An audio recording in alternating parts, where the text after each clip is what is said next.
یہ حکم جو دیا گیا کہ مجھے کثرت سے یاد کرو، یہ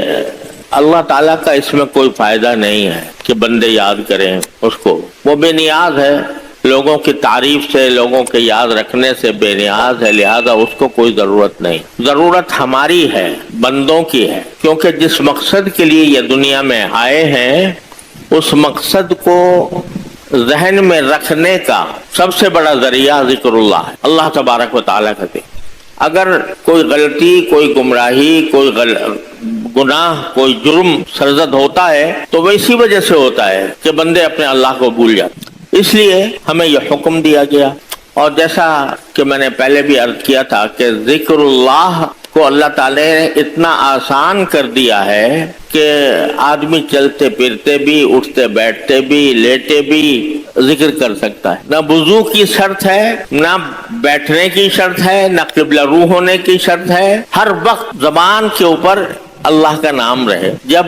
عادت پڑ جاتی ہے، اللہ تبارک و تعالی ہم سب کو اس کی توفیق عطا فرمائے کہ انسان جب کبھی خاموش ہے اس وقت بھی اس کی زبان اللہ کے ذکر سے تر رہتی۔ میں نے اپنی دادی صاحبہ رحمت اللہ تعالی علیہا، جو یہیں ہمارے اس قبرستان میں مدفون ہے، وہ حضرت گنگوہی رحمت اللہ علیہ سے مرید تھیں۔ حضرت قطب الارشاد حضرت مولانا رشید احمد صاحب گنگوہی رحمت اللہ علیہ کی مریدہ تھیں۔ میرے دادا بھی حضرت مولانا محمد یاسین صاحب، جن کے نام پر یہ باب یاسین ہے، وہ بھی دارالعلوم دیوبند کے ہم عمر تھے، یعنی جس سال دارالعلوم دیوبند قائم ہوا اسی سال میرے دادا حضرت مولانا محمد یاسین صاحب رحمت اللہ علیہ کی ولادت ہوئی۔ اور حضرت حکیم الامت مولانا اشرف علی صاحب تھانوی رحمت اللہ علیہ کے ہم سبق تھے، یعنی ساتھ ہی پڑھا ہے اور ساتھ ہی فارغ ہوئے ہیں، اور دارالعلوم دیوبند میں ساری زندگی پڑھاتے رہے اور کئی پشتوں نے ان سے ان کی شاگردی کی۔ وہ حضرت گنگوہی رحمت اللہ علیہ کے مرید تھے، اور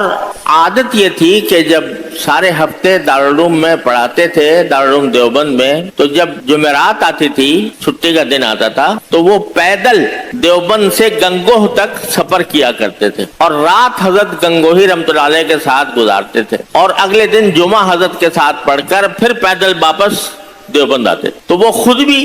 حضرت گنگوہی رحمت اللہ علیہ کے مرید تھے، اور انہوں نے اپنی اہلیہ یعنی میری دادی صاحبہ کو بھی مرید کرایا ہوا تھا۔ تو ہم تو بچپن سے یہ دیکھتے تھے کہ ان کے ہر سانس کے ساتھ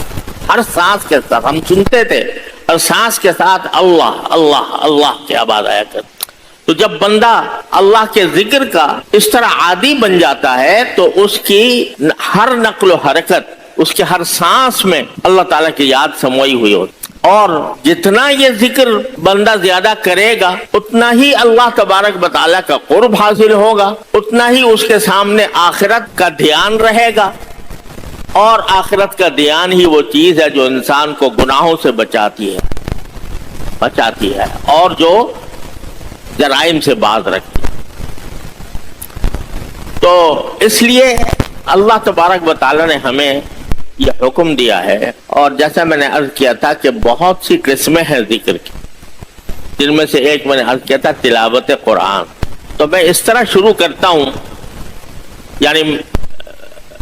آپ حضرات کی خدمت میں یہ تجویز پیش کرتا ہوں کہ جب آدمی صبح کو بیدار ہو اور نماز فجر ادا کرے تو مان فجر کے بعد جو نماز فجر کے بعد کی جو دعائیں، نماز کی جو دعائیں ہیں وہ تو اپنی جگہ پر پڑھے، اور تسبیحات جو ہیں سبحان اللہ 33 مرتبہ اور الحمدللہ 33 مرتبہ اور اللہ اکبر 34 مرتبہ پڑھے اور دعا کرے جو کچھ۔ جب نماز سے فارغ ہو جائے تو پھر چند چیزوں کا اہتمام اور التزام کر لے، جس میں مشکل سے 15-20 منٹ ہی خرچ ہوں گے، اس سے زیادہ شاید زیادہ اللہ تعالیٰ توفیق دے تو اور زیادہ اچھا ہے، لیکن 20-25 منٹ سے زیادہ کا کام نہیں ہے۔ سب سے پہلے تو میں نے عرض کیا تھا کہ تلاوت قرآن کریم کی تلاوت یہ ہر بندہ اپنے ذمے لازم کر لے، کہ جب تک میں قرآن کریم کی کوئی تھوڑی بہت تلاوت نہیں کر لوں گا دنیا کے کسی کام میں نہیں لگوں گا۔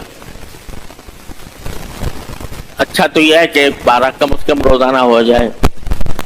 نہیں وہ آدھا پارہ، پاؤ پارہ، بہت مشغول آدمی ہے تو چاہے ایک رکوع پڑھ لے، لیکن تلاوت کے بغیر کوئی دن خالی نہ جائے۔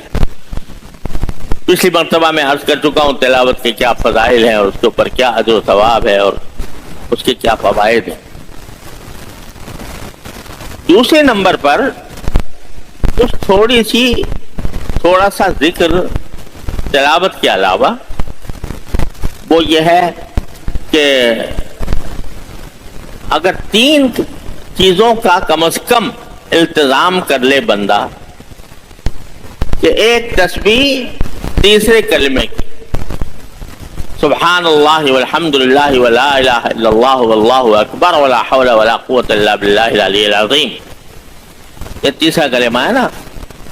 یہ تیسرے کلمے کی ایک تسبیح پڑھ لیں۔ دوسرے استغفار، استغفر اللہ العلی العظیم الذی لا الہ الا ہو، یا استغفر اللہ ربی من کل ذنب واتوب الیہ، استغفار کی ایک تسبیح۔ آپ نبی کریم سرور عالم صلی اللہ علیہ وسلم سے حدیث میں مروی ہے کہ آپ نے فرمایا کہ میں 70 مرتبہ استغفار کرتا ہوں روزانہ۔ 70 کا لفظ اسی حقیقی عادت کے لیے بھی ہو سکتا ہے اور تکفیر کے لیے بھی ہو سکتا ہے۔ اب آپ اندازہ کیجئے کہ رسول کریم سرور عالم صلی اللہ علیہ وسلم کو اللہ تبارک و تعالی نے اول تو معصوم بنایا تھا، آپ سے کسی گناہ کے سرزد ہونے کا کوئی احتمال ہی نہیں، اللہ نے معصوم بنا دیا، کبھی گناہ سرزد ہوا ہی نہیں۔ لیکن اللہ تبارک و تعالی نے یہ اعلان فرما دیا کہ اگر کبھی ہو جائے تم سے کوئی غلطی تو قد غفر لک اللہ ما تقدم من ذنبک وما تأخر، تمہارے اگلے پچھلے سارے گناہوں کو اللہ نے پہلے ہی معاف کر دیا، یعنی اول تو گناہ ہو نہیں سکتا۔ لیکن جو بڑے لوگ ہوتے ہیں جن کا مرتبہ بڑا ہوتا ہے تو بعض اوقات ان کی چھوٹی چھوٹی فروگزاشتوں کو بھی وہ اپنے لیے گناہ سمجھتے، بلکہ علماء کرام نے لکھا ہے کہ نبی کریم سرور عالم صلی اللہ علیہ وسلم ہر آن ترقی کا فرماتے تھے، درجات میں آپ کے ہر آن ترقی ہو رہی ہوتی تھی۔ آج ایک درجہ ہے، بڑا عالی شان درجہ ہے، لیکن اگلے دن مثلا اس سے اعلیٰ درجہ حاصل ہوتا تھا، اس سے اگلے دن اس سے اعلیٰ درجہ، اس سے اگلے دن اور سے اعلیٰ درجہ۔ تو جب اعلیٰ درجے پر آپ پہنچتے تو اپنے پچھلے درجے کو اپنے لیے گناہ سمجھتے تھے کہ بھئی یہ تو میں نیچے والے درجے میں تھا، یہ میرے لیے تو میری غلطی تھی، میرا گناہ تھا، اس کو گناہ سمجھ لیتے۔ تو حسنات الابرار سیئات المقربین، یعنی نیک لوگوں کی جو اچھائیاں ہوتی ہیں وہ مقرب لوگوں ان کو اپنے لیے برائی سمجھتے ہیں۔ مثلا نیک لوگ جو ہیں وہ فرائض واجبات پر اکتفا کر لی، انہوں نے سنتیں پڑھ لی، نفلیں کوئی نہیں پڑھی، تو نیک تو ہیں، اس لیے کہ فرائض ادا کر لیے، واجبات ادا کر لیے، سنتیں ادا کر لی موقع، نفلیں نہیں پڑھی کبھی، یہ نیک لوگوں۔ تو جو مقرب لوگ ہیں وہ اس کو اپنے لیے برائی سمجھتے ہیں کہ صرف فرائض واجبات سنتوں پہ اکتفا کریں، نفلیں نہ پڑھیں۔ تو حسنات الابرار سیئات المقربین، تو نبی کریم سرور عالم صلی اللہ علیہ وسلم ویسے تو معصوم تھے تمام خطاؤں سے، لیکن جو اپنے نبوت کے اعلیٰ شان کے مطابق جس کو یہ سمجھتے کہ مجھ سے کوتاہی ہوئی اس پر استغفار فرماتے۔ تو ہم جیسے لوگ جو صبح شام پتہ نہیں کتنے گناہوں میں کتنے آفتوں میں گرفتار رہتے ہیں، ہمارے لیے تو استغفار ایک لازمی چیز ہے۔ تو اس لیے کہتا ہوں کہ ایک تسبیح ہوئی تیسرے کلمے کی، سبحان اللہ والحمد للہ ولا الہ الا اللہ واللہ اکبر ولا حول ولا قوة الا باللہ العلی العظیم۔